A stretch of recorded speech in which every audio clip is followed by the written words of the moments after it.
Hello everyone, welcome back, and today we'll be covering Pridemoor Keep on the 80% route of Specter of Torment.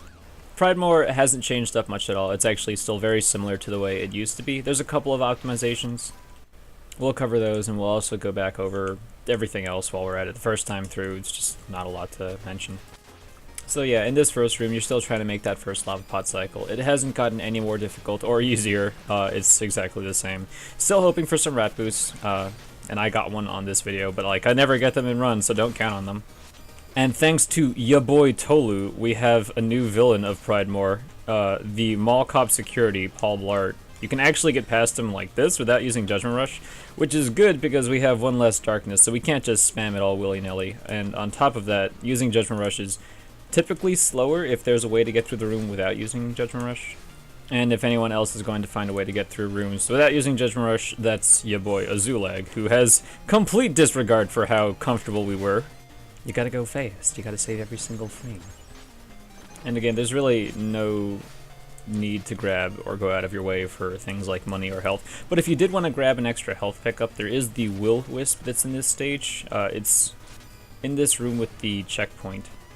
You would just have to go along the top route there and then grab the Will-Wisp. It wouldn't take that long. If you're using the Bounding Soul as a more beginner-friendly route, by all means go right ahead, and there are plenty of safety measures that you can take to make it that much more accessible.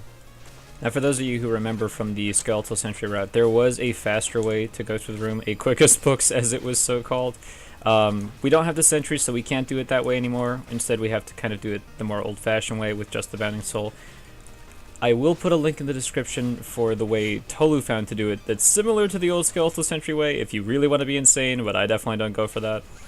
And then actually the most important part of this video will be how to kill King Knight, because this kill is kind of tricky but very consistent, and it's actually really fast. It's extremely competitive with the old Skeletal Sentry kill.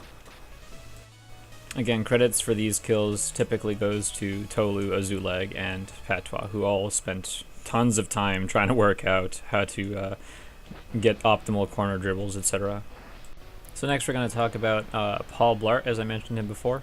The key to this room is you have to do a light jump before you get past the green pillar before the open pit. It's just a light little tap, and you have to do it then, otherwise you're going to jump into the spike wall. From there you're going to just cut as soon as you land. You'll cut straight through Paul, and then you'll be able to ride past him, jump up the wall, and leave the room. This all happens really fast, and I can't slow it down any more than this, so once again you're jumping pretty much as soon as you notice you got past the second green pillar in the room, before the third one, before the open pit. It's a light jump, and then you cut as soon as you land. It's really difficult to try and react to this. You kind of have to do it by feel and hope that you did it right. So yeah, you definitely want to practice it, and let's look at it again at full speed. 2 pillars, jump, cut, go. Now the next trick worth mentioning is this one that was, again, this was found by Azulag, and I did go over it in my previous tutorial. It's a Judgment Rush-less way of getting through this room.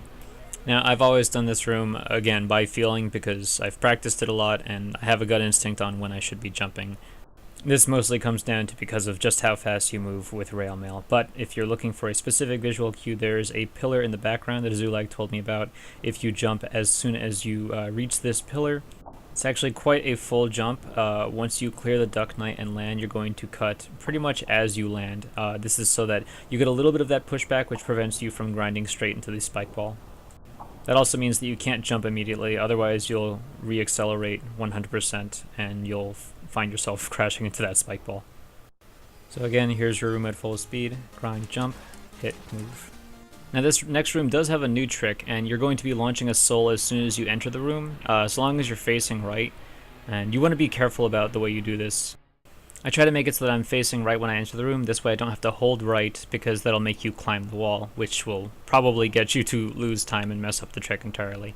So be facing right as you enter the room, and then drop a soul as soon as you're capable of doing so.